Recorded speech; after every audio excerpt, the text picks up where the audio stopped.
Welcome to India 360. నేను రాజేశ్వరి. ప్రపంచంలో మూడో వంతు ఏనుగులు దక్షిణాఫ్రికా దేశం బోట్స్వానాలో ఉన్నాయి. ఈ ఏనుగులు పంటలను ధ్వంసం చేస్తున్నాయి. గ్రామీణ ప్రాంతాల్లోని ఇళ్లను కూల్చేస్తున్నాయి. ఏనుగుల ఆగడాలతో బోట్స్వానా ప్రజలు విసిగిపోయారు. అవి అక్కడి ప్రభుత్వానికి తలనొప్పిగా మారాయి. దీంతో గత్యంతరం లేక వాటిని వేటాడటానికి బోట్స్వానా ప్రభుత్వం అనుమతినిచ్చింది. దాన్ని కూడా కమర్షియల్ కోణంలోనే చూసింది. అడవిలో వేటకు ఛార్జీని విధించింది. అయితే ఈ విధానంపై జర్మనీ ఆగ్రహం వ్యక్తం చేసింది. వన్యప్రాణులను అన్యాయంగా ఎలా చంపేస్తారు అంటూ ప్రశ్నించింది.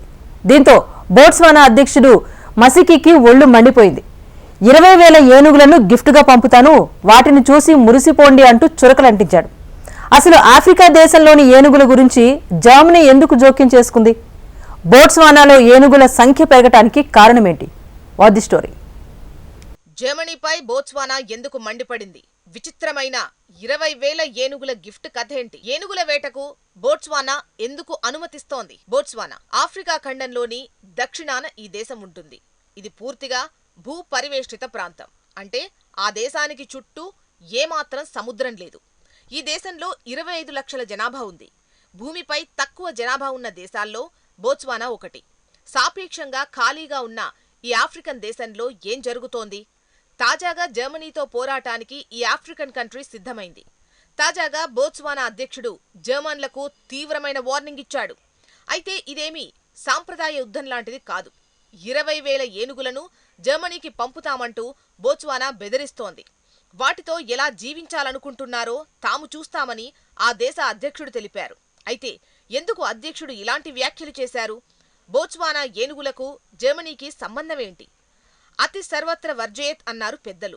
ఏదైనా మితిమీరితే ప్రమాదమని దాని అర్థం. ఇది జంతువులకు కూడా వర్తిస్తుంది. ఏదైనా ఒక జంతువుల సంఖ్య విపరీతంగా పెరిగితే వాటి నుంచి ప్రమాదం తప్పదు. ఇలాంటి ప్రమాదాన్నే ఆఫ్రికాలోని బోట్స్వానా అనే దేశం ఎదుర్కొంటోంది. దక్షిణాఫ్రికా దేశానికి పైన ఉన్న ఈ దేశంలో ఏనుగులు భారీగా ఉన్నాయి. ప్రపంచంలోనే అత్యధిక ఏనుగులు ఉన్న 3 దేశాల్లో బోట్స్వానా ఒకటి. మరో రకంగా చెప్పాలంటే ప్రపంచంలో మూడో వంతు ఏనుగులు బోట్స్వానాలోనే ఉన్నాయి.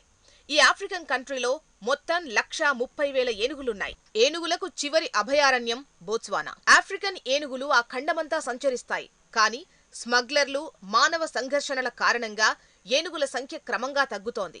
ఉదాహరణకు ఉత్తర కామెరూన్లో ఏనుగుల పరిస్థితి అత్యంత విషమంగా ఉంది. ఒకప్పుడు ఈ దేశంలో వేలాది ఏనుగులుండేవి. కానీ చివరిసారి నిర్వహించిన సర్వేలో కేవలం 148 ఏనుగులు మాత్రమే ఉత్తర కామెరూన్లో ఉన్నట్లు తెలుస్తోంది.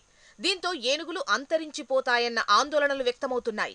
స్మగ్లర్లు అత్యంత విలువైన దంతాల కోసం ఏనుగులను చంపేస్తున్నారు. కానీ బోట్స్వానాలో ఏనుగులు మాత్రం పూర్తి సేఫ్గా ఉన్నాయి. వేటగాళ్లు, స్మగ్లర్ల దాడులకు దూరంగా ఉన్నాయి. నిజానికి ఆఫ్రికాలోని సంపన్న దేశాల్లో బోట్స్వానా ఒకటి. ప్రపంచ దేశాలకు అత్యధికంగా వజ్రాలను ఎగుమతి చేస్తున్న దేశం ఇదే. అంతేకాదు, వన్యప్రాణి పర్యాటకానికి కూడా ఈ దేశం ఎంతో ఫేమస్. పర్యాటకం నుంచి బోట్స్వానాకు వచ్చే ఆదాయం సెకండరీ. వజ్రాల నుంచి వచ్చే ఆదాయాన్ని ఎక్కువగా బోట్స్వానా ప్రభుత్వం ప్రకృతి కోసం పెట్టుబడి పెడుతోంది. స్మగ్లర్ల నుంచి అభయారణ్యాలను, అందులోని జంతువులను ఆ దేశం కాపాడుతోంది. ప్రజల జీవితాలను మెరుగుపరుస్తుంది. అన్ని బాగానే ఉన్నాయి. కానీ ఆ దేశం ఒక సమస్యను కూడా ఎదుర్కొంటోంది. ఆ దేశంలో ఉన్న మొత్తం ఏనుగులను హ్యాండిల్ చేయడంలో బోట్స్వానా విఫలమవుతోంది. వాటిని ట్రాక్ చేయడంలో ఇబ్బందులు ఎదుర్కొంటోంది. తరచూ ఏనుగులు జనావాసాల్లోకి చొరబడుతున్నాయి. పంటలను, ఇళ్లను ధ్వంసం చేస్తున్నాయి. దీంతో ప్రజలు బెంబేలెత్తిపోతున్నారు. వాటిని నివారించడానికి బోట్స్వానా ఏం చేస్తోంది అంటే అక్కడి ప్రభుత్వం ఏనుగులను వెంటాడేందుకు అనుమతిస్తోంది. అవును, మీరు విన్నది నిజమే. ప్రపంచంలోనే అత్యుత్తమ ఏనుగుల వేట ప్రాంతంగా ఇప్పుడు బోట్స్వానా ఫేమస్ అవుతోంది.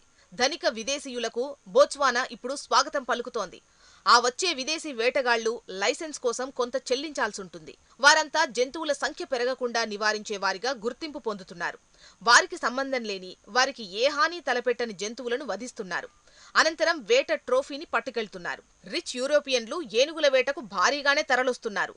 ఒకప్పుడు వలసవాదం సమయంలోనూ యూరోపియన్లకు వేట ప్రధాన అంశంగా ఉండేది. ఇదే ఇప్పుడు కలవరపెడుతోంది. కానీ బోట్స్వానా మాత్రం ఈ విషయాన్ని పెద్దగా పట్టించుకోవడం లేదు. వేట కోసం యూరోపియన్లు భారీగానే డబ్బు చెల్లిస్తారు. ఈ వచ్చిన నిధులను మళ్లీ జంతువుల సంరక్షణకు బోట్స్వానా వినియోగిస్తోంది. ఇక్కడ అసలు విషయం ఏంటంటే ఈ వేటగాళ్లు ఏనుగులను చంపి బోట్స్వానాకు సాయం చేస్తున్నారు. అంతేకాదు, జనావాసాల్లోకి ఏనుగులొచ్చి దాడి చేయకుండా సదరు వేటగాళ్లు సాయపడతారు. అయితే నైతికంగా చెప్పాలంటే మాత్రం ఆమోదయోగ్యమైన పరిష్కారం ఎంతమాత్రం కాదు.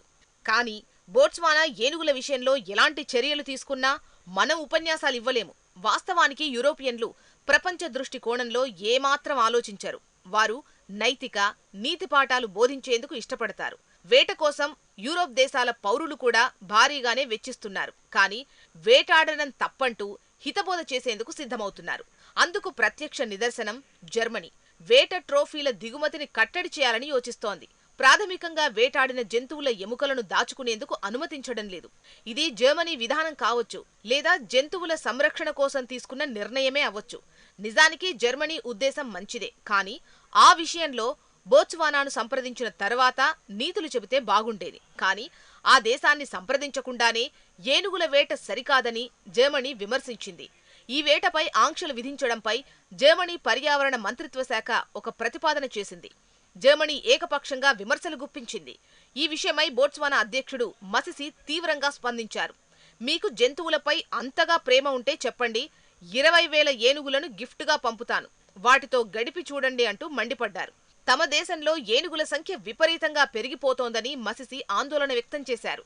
గ్రామాల్లో పంటలు ధ్వంసం చేస్తున్నాయని, ఇళ్లను కూల్చేస్తున్నాయన్నారు. ఎక్కడో బెర్లిన్లో కూర్చొని మాట్లాడటం తేలికని మసిసి మండిపడ్డారు. ప్రపంచం కోసం జంతువులను కాపాడితే తాము భారీ మూల్యం చెల్లించుకోవాల్సి ఉంటుందని ఆవేదన వ్యక్తం చేశారు. ఏనుగుల వేట నిలిపివేస్తే తమ దేశం మరింత దుర్భిక్షంలోకి వెళుతుందని మసిసి వాపోయారు. ఏనుగుల జనాభాను అదుపులో ఉంచాలంటే వేట తప్పనిసరి అని అభిప్రాయపడ్డారు. అయితే బోట్స్వానా గతంలో బ్రిటన్కు కూడా ఇదే తరహాలో గిఫ్ట్ హెచ్చరికను జారీ చేసింది. పర్యావరణం అనే మాటెత్తితే 10,000 ఏనుగులను పంపిస్తామని బ్రిటన్ ప్రభుత్వానికి వార్నింగ్ ఇచ్చింది. నిజం చెప్పాలంటే ఇది బోట్స్వానా చేస్తున్నది ఏనుగుల విషయంలో అన్యాయమే కావచ్చు. మంచి కోసమే జర్మనీ అలాంటి వ్యాఖ్యలు చేసుండొచ్చు. కానీ యూరోప్ ఏదైనా చెయ్యాలనుకుంటే దానికి ఏకపక్ష నిర్ణయాలు తీసుకోకుండా ఆఫ్రికన్స్తో చర్చలు జరపాలి. సరైన పరిష్కార మార్గాలు చూపించాలి. అప్పుడే ఇలాంటి ఘటనలు జరగకుండా ఉంటాయి. ఇదిలా ఉంటే బోట్స్వానా ఏనుగుల సంఖ్యను అరికట్టేందుకు గతంలో కూడా వేటను అనుమతించింది. కానీ 2014లో వేట అనుమతులను ఉపసంహరించుకుంది. అయితే ఏనుగుల ఆగడాలు పెరిగిపోవడంతో ప్రభుత్వంపై ప్రజలు ఒత్తిడి పెంచారు.